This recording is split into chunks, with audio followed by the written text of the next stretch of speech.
if you struggle to draw detail, and particularly architectural detail, in a way that you feel captures some sense of realism, then this actually may be, instead of something that's more difficult for you to do, actually easier for you to do. And that's to try and capture the effect of the detail, the overall visual impression of the detail quickly when we draw, to seek to draw a complicated structure rapidly rather than slowly. We may just develop a more effective way of thinking and putting our marks on the paper and progressing our drawing if we're doing it faster rather than slowly.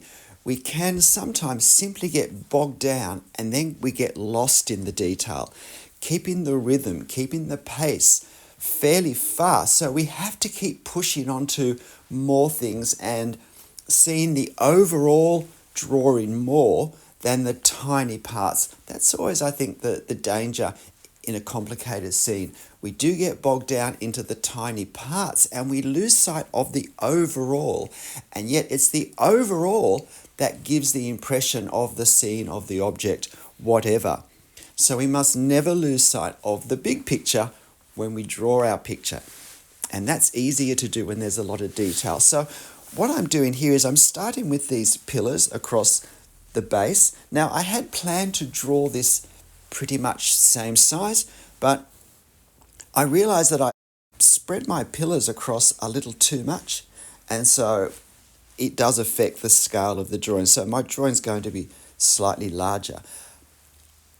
When we struggle with detail, another way of forcing ourselves to, if you like, adapt the detail rather than try and draw it exactly, is to draw relatively small scale. Again, because it becomes impossible to do all the detail in the space that we have available. We need to make some creative changes so that we create the feel of that detail without having to draw it all. But you'll notice I'm starting with pretty much the simplest part, which are these straight columns across the bottom. And notice that with the columns, the capitals are very suggested. You can make out this kind of a knobbly bits along the top of the capitals, and so I draw knobbly bits along the top of the capitals, and it's as much the shadows that the knobbly bits cast that we see as anything else. And so I've drawn the shadows. I've created, I hope, a sense of silhouette, at least in part, with some dark applications of ink.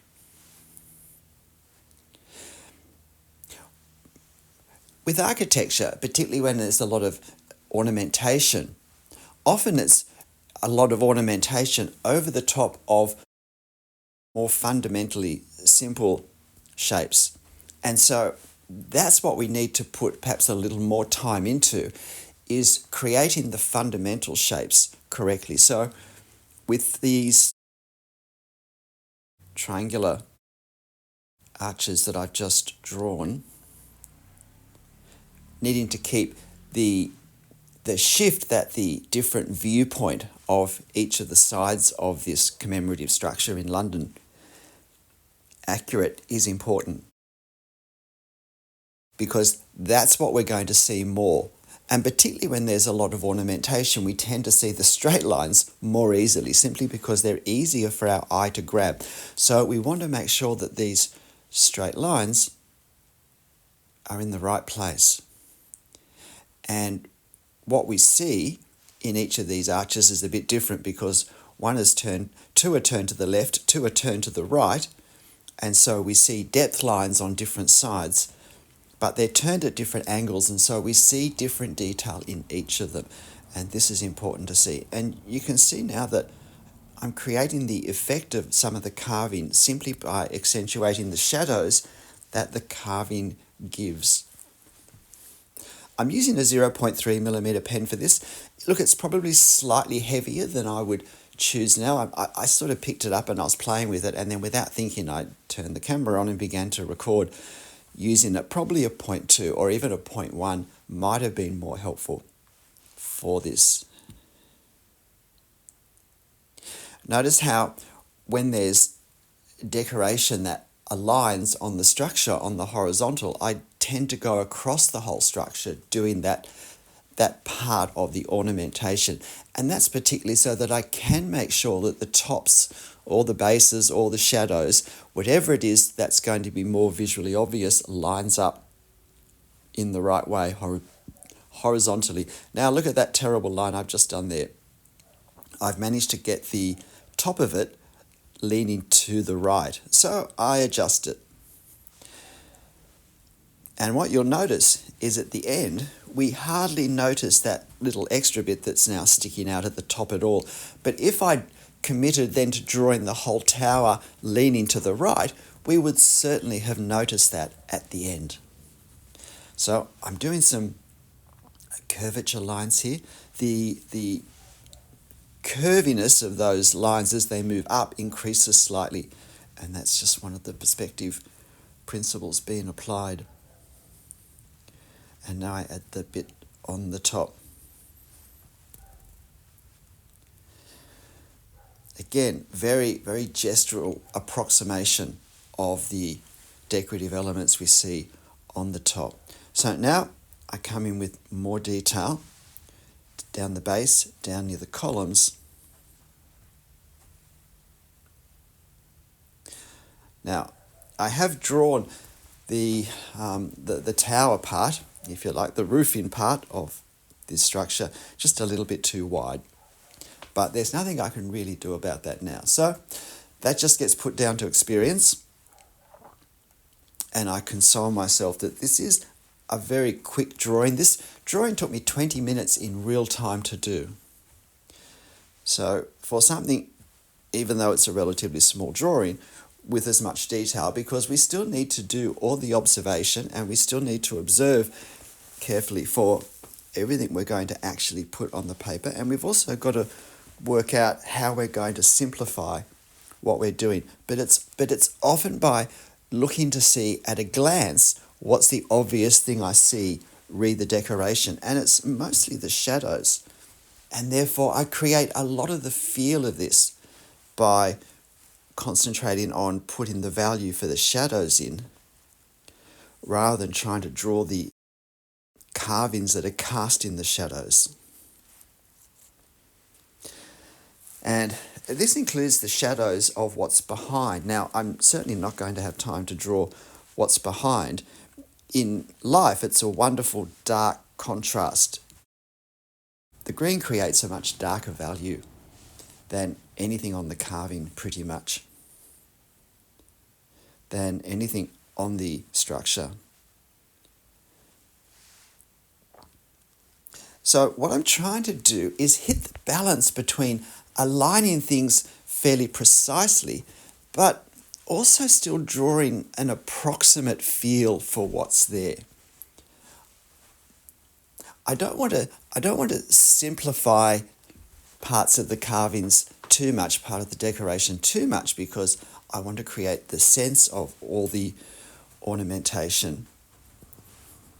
So it's just hitting that balance. Now, with the decorations on this roof element, the one thing we really can see are these dark blue stars within circles. So I want to convey them, but I also need to make sure I convey on the two faces of the roofing part, the extreme left and the extreme right, that the angle means that they're severely foreshortened on those faces.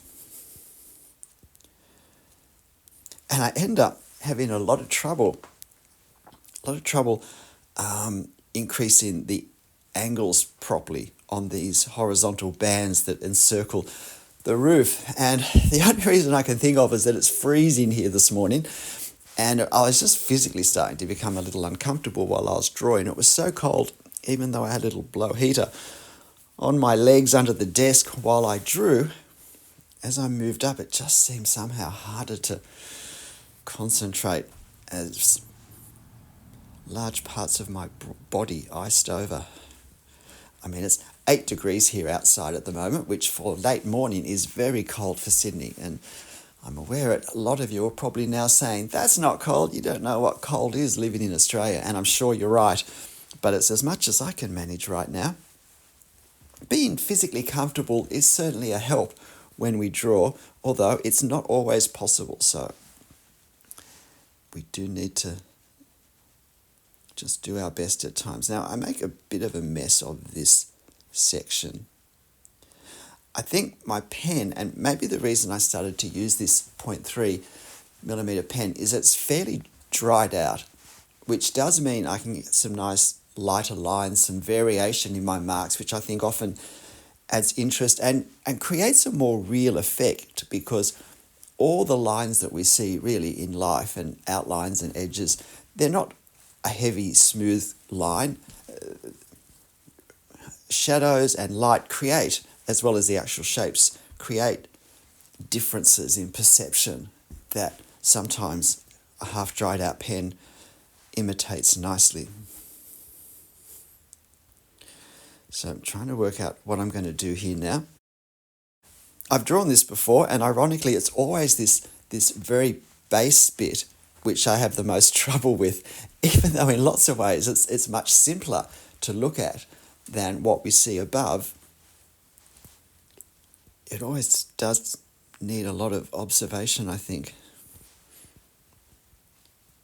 Now, as I said, I'm not going to do all of this dark foliage, but I think it's important to do a little bit of some value behind this for two reasons. One is it gives me the chance to create a bit of a horizontal band at the background, which is a nice tension visually to the vertical line work and architecture. But secondly, and probably more importantly, it makes clear the spaces between the groups of columns where we can see through them. And that helps us to understand the form of what we're looking at more clearly. And so that's a good reason to do it.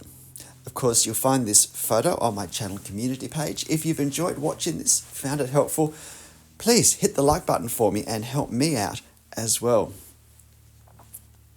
So I draw this, and then I decide I need just to lengthen it another few millimeters, because it's just a little bit too thin for the structure that it's holding up. But look, I absolutely love this little structure. We discovered it in a park just on the Thames next to the Houses of Parliament in London. Never even seen a photo of it. It was just so colourful and I thought glorious in the sunshine. It's a great little object to look at, but a fun one to try and draw. And I think a very suitable exercise for trying to capture a lot of detail quickly. We are drawing the effect of the detail here. I have a whole playlist on that applied to lots and lots of different subjects, and I'll link it in the end screen to this if you'd like to see drawing the effect of detail, not the actual detail, not the exactness of the detail. You can see it there. You can find it, lots of videos there on my playlist. So last few thoughts for decoration up the top here, but also creating different marks to give a sense of the different patterns that we have on this building structure. Whatever it is, I think it may have had water in it once upon a time, but that's pretty much it. G'day, I'm Stephen Travers. Look, I hope you found this interesting. Hope you find it helpful. I hope you have a go drawing it as well. But look, whatever you draw and however you draw it, make sure you have fun. I'll see you next time. Bye.